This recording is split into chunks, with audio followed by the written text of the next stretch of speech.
शिष्य धर्मानंद अपने गुरुदेव के पास जाकर बोले कि राजा और रानी आपके दर्शन करने आए हैं। गुरुदेव क्रुद्ध हो गए। शिष्य धर्मानंद ने एक पल की भी देरी किए बिना अपने गुरुदेव के वचन राजा को जाकर ज्यों का त्यों कह दिए।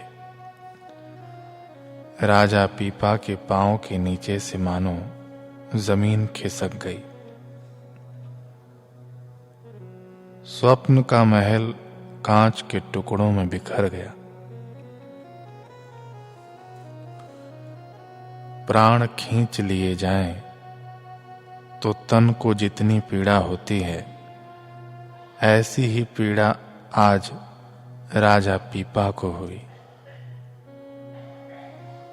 वह बेजान निढाल हो वहीं भूमि पर बैठ गया। अनजाने में हुई भूलों के लिए क्षमा याचना मांगने लगा। तब शिष्य धर्मानंद ने समझाया कि आप गुरुदेव की आज्ञा मान लें, वापस लौट जाएं। अगर आप नहीं जाएंगे तो गुरुदेव हम पर भी रुष्ट होंगे और गुरुदेव की आज्ञा न मानने का दोष आपको लगेगा। आप जल्दी वापस लौट जाइए। आज्ञा को शिरोधार्य करते हुए राजा पीपा लौट गए, परंतु साथ चल रही रानी को एहसास था कि वह अपने राजा की आत्मा को आश्रम में छोड़ उसके मृतक शरीर को राजमहल ले जा रही है। राजमहल पहुंचकर राजा पीपा हर पल उदास रहने लगा। राजा का मन किसी राज कार्य में नहीं लगता था। यूं ही समय गुजरता गया। एक दिन राजा पीपा एक बुजुर्ग मंत्री के साथ नगर विकास के कुछ विषयों पर चर्चा कर रहा था। एकाएक वह मंत्री बोला, राजन, नगर विकास के बारे में तो सोच रहे हैं आप, प्राथमिक विकास को कब तक नजरअंदाज करते रहेंगे? राजा ने कहा, मंत्री, आप कहना क्या चाहते हैं? मंत्री ने कहा, क्षमा कीजिए राजन, पर मैं पिछले कई दिनों से आपको उत्साहहीन देख रहा हूं। आपकी आंतरिक घुटन को महसूस कर रहा हूं। कारण भी जानता हूं कि आपको स्वामी रामानंद जी ने दर्शन नहीं दिए। किंतु राजन, किंतु क्या मंत्री? मंत्री ने कहा, राजन, किंतु यह कि आप जिस ठाठ बाट से हीरे मोती, हाथी घोड़े, सिपाही आदि लेकर आश्रम गए थे, वह तरीका सही नहीं था आश्रम जाने का। धार्मिक इतिहास साक्षी है कि सद्गुरुओं के आश्रमों में शान और शौकत से नहीं, निम्न होकर भिखारी की तरह जाना होता है। इसलिए एक प्रयास और करके देखिए, क्योंकि गुरु के घर देर तो हो सकती है पर अंधेर नहीं होती।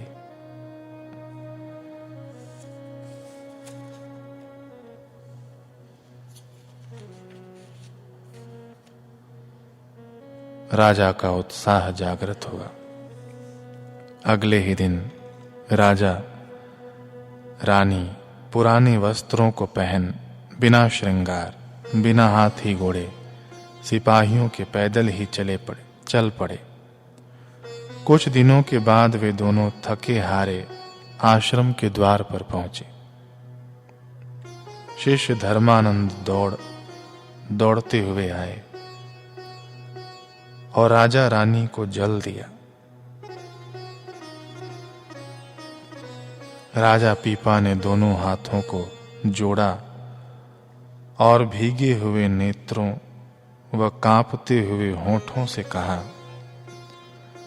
हम पहले गुरुदेव से मिलना चाहते हैं, हमें गुरुदेव से मिला दीजिए। अब धैर्य टूट रहा है,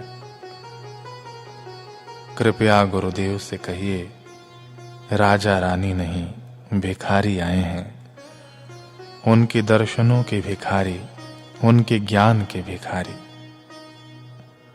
हरगिज न चैन आएगा दीदार के सिवा, जीना तेरे बगैर दुश्वार दास का। दिल डूबने लगा, इसे धीरज बंधाइए, अपनी ही बिछुड़ी रूह को फिर से मिलाइए। बेचैन दिल को अब न और आजमाइए, दीदार का प्रभु हमें अमृत पिलाइए। शिष्य धर्मानंद से भी राजा रानी की यह तड़प देखी नहीं गई। वह भी तीव्र कदमों से गुरुदेव की कुटिया में पहुंचा। गुरुदेव रामानंद जी के चरणों में प्रणाम कर कहा, गुरुदेव, राजा पीपा और रानी सत्या दोनों पुराने वस्त्रों में भिखारी की भांति पैदल ही चलकर आ गए हैं। आपके दर्शनों की भीख मांग रहे हैं, आज्ञा करें गुरुदेव। शिष्य की बात सुनकर गुरुदेव कुछ देर तो चुप रहे।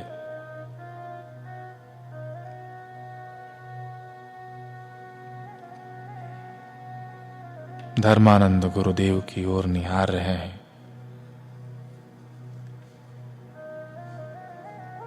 परंतु गुरुदेव मौन ही रहे। फिर अचानक एकदम रोष भरे स्वर में बोले, क्या दर्शन वर्शन लगा रखा है? दर्शन दर्शन दर्शन, गुरु का दर्शन अति दुर्लभ होता है। जाकर कह दो उनसे कि अगर इतनी ही तड़प है गुरु दर्शन की तो आश्रम के कुएं में छलांग लगा दे। उनकी भावना तभी स्वीकार होगी। शिष्य धर्मानंद भी कांप गया। कैसी परीक्षा है यह? परंतु गुरु वचन तो रखने ही थे दोनों के आगे, सो जाकर रख दिए। एक न इंच इधर न उधर, जैसा गुरुदेव ने कहा वैसा ही बता दिया। राजा पीपा और रानी सत्या ने जैसे ही ये वचन सुने वे खुश हो गए, यह सोचकर कि भले ही गुरु के दर्शन नहीं हुए, परंतु गुरुदेव ने इस लायक तो समझा कि हम दोनों को आज्ञा दी, ऐसी आज्ञा जिसके द्वारा हमारी भावना स्वीकार होगी।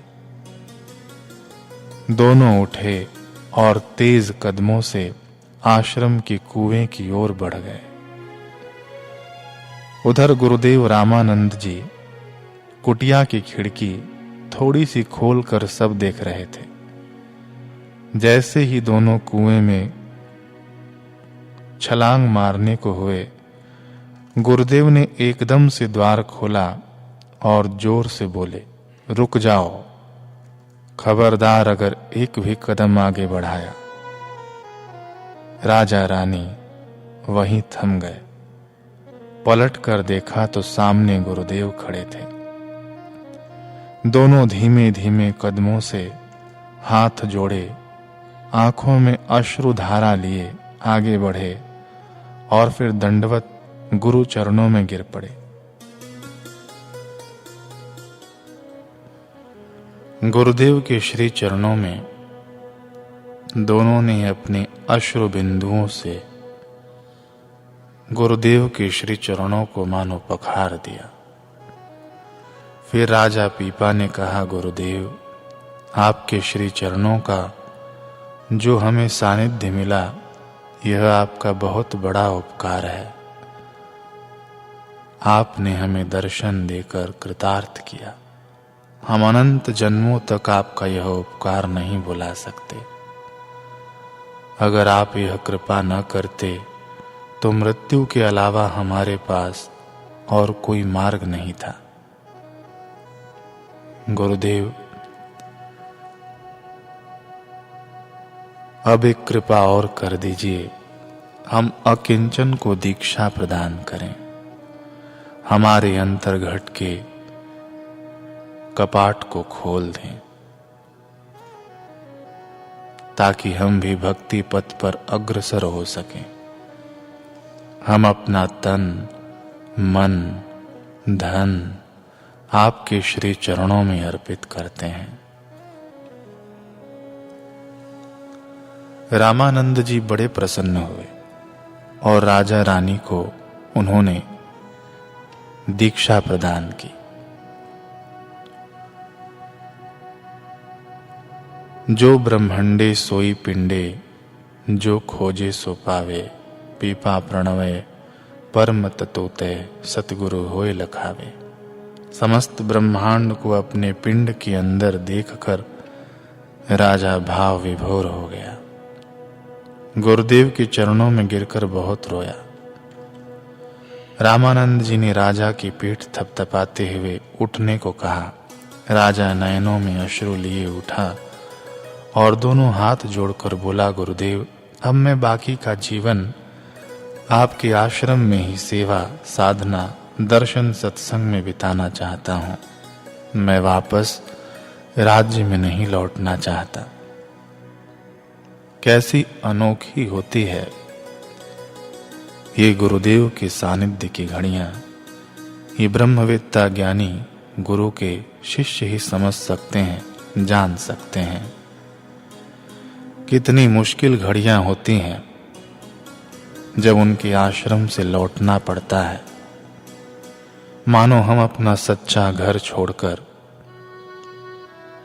झूठे घर की ओर जा रहे हैं।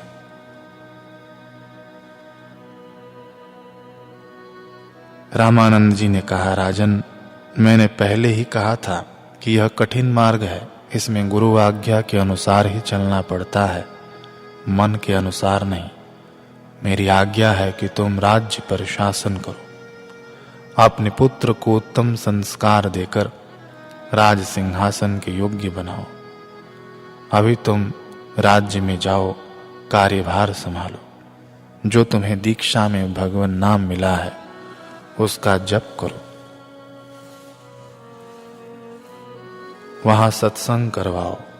यहां से हम अपने शिष्य भेजते रहेंगे।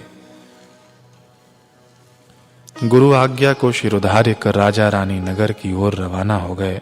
राजा पीपा ने गुरु को अर्पित राज्य का कार्यभार सेवक की भांति संभाला। खूब सत्संग कार्यक्रम करवाए। हजारों लोगों ने राज्य में दीक्षा भी प्राप्त की रामानंद जी से। परंतु राजा के हृदय में एक अदृश्य शूल बार बार चुभता था कि उसके महल से संतों की टोली भूखी चली गई थी। राजा की दिली इच्छा थी कि वही संत मंडली दोबारा उसके राज्य महल में पधारे और वह उन्हें अपने हाथों से भोजन परोसे। इसलिए राजा की दृष्टि उन संतों की राह में बिछी रहती। आखिरकार कई वर्षों बाद वह शुभ घड़ी आ ही गई। राजा की इच्छा पूरी हुई। रामानंद जी के शिष्य धर्मानंद और वही 10 संत प्रभु का भजन कीर्तन करते हुए नगर में आए। राम बोलो श्याम बोलो, राम बोलो श्याम बोलो। साधु संत फकीरों की क्या पूछ हो तुम जात, ये सब जाने कोई न जाने इनके मन की बात।